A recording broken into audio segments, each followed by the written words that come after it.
ఇది మన ఇళ్లలో చూసే గ్యాస్ స్టవ్ బర్నర్. దీన్ని నేను వెలిగించగానే పైనే మండుతుంది. ద్వారా ఈ మంట ఇలా కిందికి వచ్చి దీనిలోకి వచ్చి ఈ గొట్టం ద్వారా సిలిండర్లోకి వెళ్ళి ఎందుకు సిలిండర్లో పేలిపోదు. దీనికి గల కారణం ఏంటి?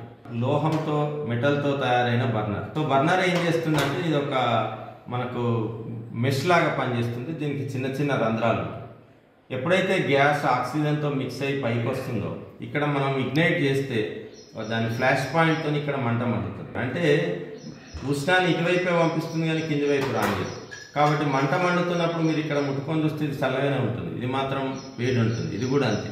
అంటే మంటని ఇది కిందికి తీసుకొని రానియదు. ఇక్కడ దీని నుంచి వేగంగా ప్రెజర్గా గాలి వస్తుంది కాబట్టి ఈ మంటను అది పైకే వస్తుంది.